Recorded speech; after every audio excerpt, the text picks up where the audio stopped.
After 2 years of planning and waiting and a pandemic, we were finally ready to try to find some wild tigers. First we had to leave the still cold and snowy area of Chicagoland behind. Bye, bird. And I had to say goodbye to our little zoo. Bye, Bunny. Bye, Bunny. Bye, Sasha. Bye, Bye. And on this, my 4th trip to India, I finally convinced the puddin to join me. I really hope she, along with the 8 other people from the animal care community on this safari, get a chance to see a wild tiger. But you never know. Sort of like, where is our ride? We just don't know. But after he found us, it was time to get us to the airport. International travel has become even more complicated these days.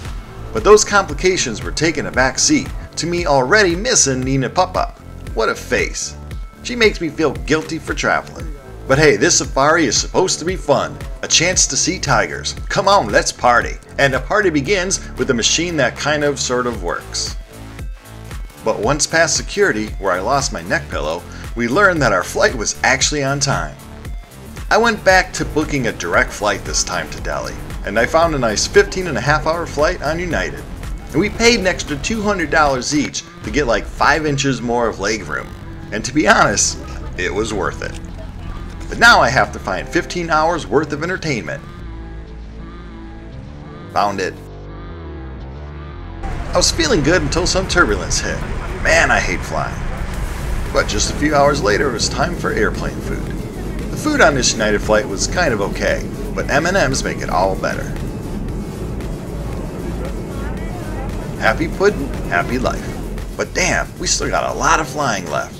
Too much flying left. Like 8 hours more flying left.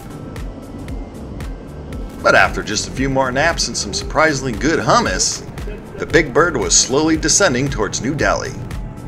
Finally. Why does the most awesome animal on the planet have to live so far away? We couldn't get off that plane fast enough, and now we have to get past security and hope we have all the forms filled out correctly. Or at least get a security agent who really doesn't care to see them all. And after easily getting past security, we play the game of, did our luggage make it? Sadly, this area has had a number of days where the air quality is just unhealthy. Lots of people and lots of pollution. Hopefully someday they get these things figured out. But now we got our rides figured out and are all flowered up and ready to go. The puddin' has finally broken down. She's tired. But just after a 10-minute drive, we find ourselves here in the beautiful Pride Plaza Hotel. And we were just awake enough for our first meal in India. Finally made it to the room. Can't wait to get in that bed. The shower is interesting. You have a view of the toilet area from the bed. That's seen in only the finer hotels. So we are here in Delhi, ready to go to bed because we gotta be up just in a few hours. We can't see anything out there. We gotta go to the beautiful, where's lighting? Taj Mahal tomorrow. So like a 4-hour drive, get up around 6:30, quick breakfast, drive Taj Mahal, fun stuff. Right now we gotta find our luggage though. It has not made it to the room. And after a few hours later, we were up, along with Travelin' Skunk. I was now ready to gather up my group in the lobby and get this trip started. It was so nice for Tiger Journey to arrange a large air-conditioned bus for us. It lets you look out onto the crazy traffic and streets of India in style.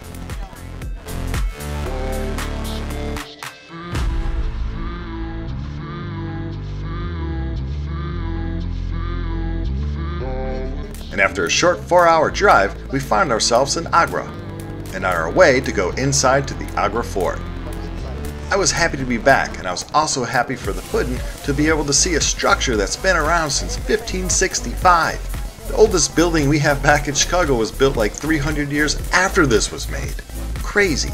Speaking of crazy, we have to get past the security and the big crowds near the entrance, while of course taking in all the beauty the outside of the fort has to offer. As our excellent guide AJ gets us into a quieter location, we start listening to all of his knowledge about this historic location. Besides animals, I really do like photographing architecture. It's one of the better things that humanity produces. One of my favorite items here is the bathtub. It's about 5 feet by 8 feet, and while looking at it, I noticed my first wild creature, the squirrel. I got your picture, squirrel.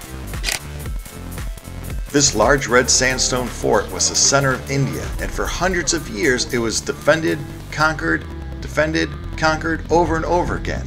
And now it's enjoyed as a UNESCO heritage site.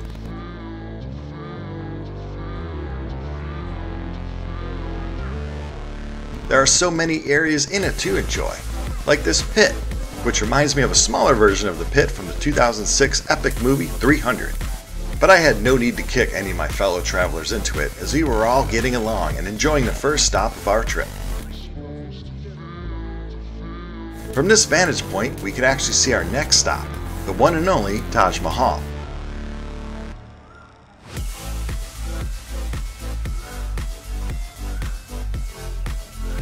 But first, the forest wanted to show off more of its beauty.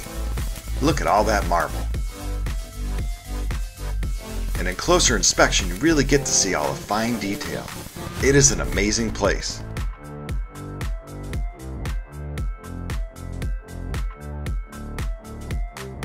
But we do have another amazing place to see, so it's back on the streets, back into the crazy traffic, which always includes cows. And after a quick lunch, we got to try a dessert that our guide AJ has been talking about. It's called agrapetha. It's candied gourd, and it's normally a texture and from a source that I really wouldn't like. But oh my, this treat is awesome, and people come from all over to buy it here in Agra. We left our air-conditioned bus and jumped into a cart on our way to see the Taj Mahal. But first, male frisking. This trip is already becoming all kinds of interesting. As I stand here at the Taj Mahal gate, I'm taken back by this is a place that I thought I would never see in my lifetime. But yet here I am, back for a third time to check out the Taj. Sometimes in life you just never know where your journey will take you, and this gate is taking us to go inside to see an architectural wonder. The construction started way back in 1631. Millions of people visit this true wonder of the world every year. Now, elephants carried a lot of heavy white marble for hundreds of miles so that a man's tribute to his wife could be magnificent. And here I am. Sometimes I won't even walk our 15-pound dog around the block for my wife. After looking around, it's time now to put on our little shoe covers so we can walk towards the main tomb area, where photography is not allowed. Oddly enough, the tombs that visitors see are replicas, as the real tombs lie in a chamber underneath. The Taj Mahal really has to be seen to be appreciated. No video or photos can really do it justice. After hearing a lot of excellent historic facts from our guide, he set us free to roam the grounds and to fill our camera cards with lots of hundreds and hundreds of photos.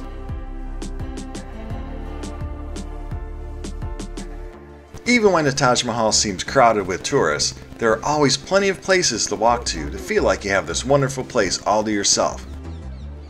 For that perfect photo, you can hang on your refrigerator when you get back home. Cody's first time here at the Taj Mahal, taking lots of pictures, and I think we've completed our long day of tourism stuff. Looking into the sun, and tomorrow we start the wildlife stuff. My kind of stuff.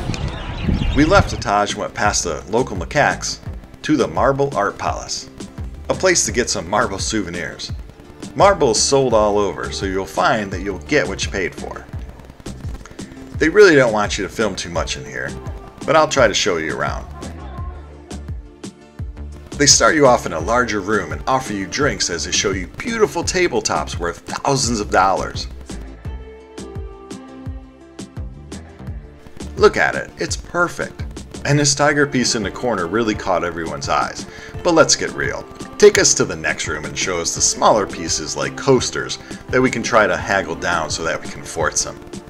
The Puddin' and I ended up buying a few items, and it was time to check in to the Crystal River Hotel, and after getting our bags it was time to sit down for what would be one of the best meals we've ever had. Such great food, and it's good for you. A perfect way to end the day. Alright, good morning here at beautiful Agra. Up at 4:44 a.m. 4/4s. Got a royal flush, whatever it's called. And up before 6 because we have a 6 to 7 hour drive here from Agra to Ranthambore Park, which is our first of 2 national parks, to try to find you some tigers. So, Get our little group ready downstairs. Our little chickens. Get them all up into the van, AC van, which is nice because it's like 500 degrees out there. And we're going to go on this great drive. Going on a drive to take a drive. I was up and excited to start the tiger part of the trip. I was ready to go, as soon as the pudding was ready, that is.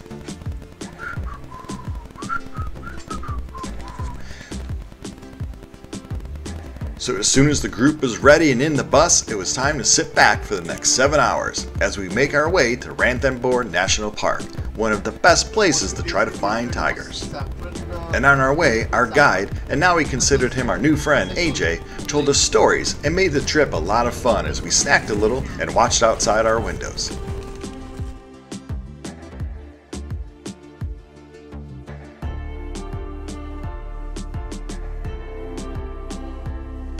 And hours later, I saw my first tiger of the trip.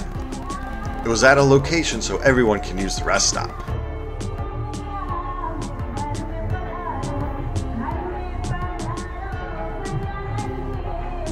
And I could get a nice Coke.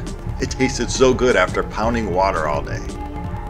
And just after another hour or so, we started seeing the outside walls of the famous Ranthambore National Park.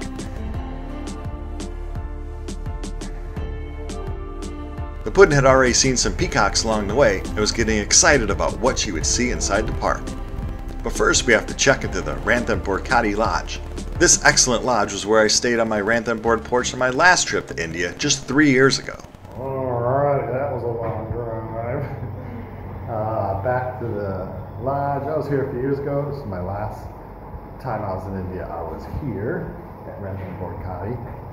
It's beautiful. It's beautiful. And why are you looking at me? You should be looking at the lodge. Tiger eyes. Hopefully we'll be seeing wild tiger eyes soon. Kind of cool stuff.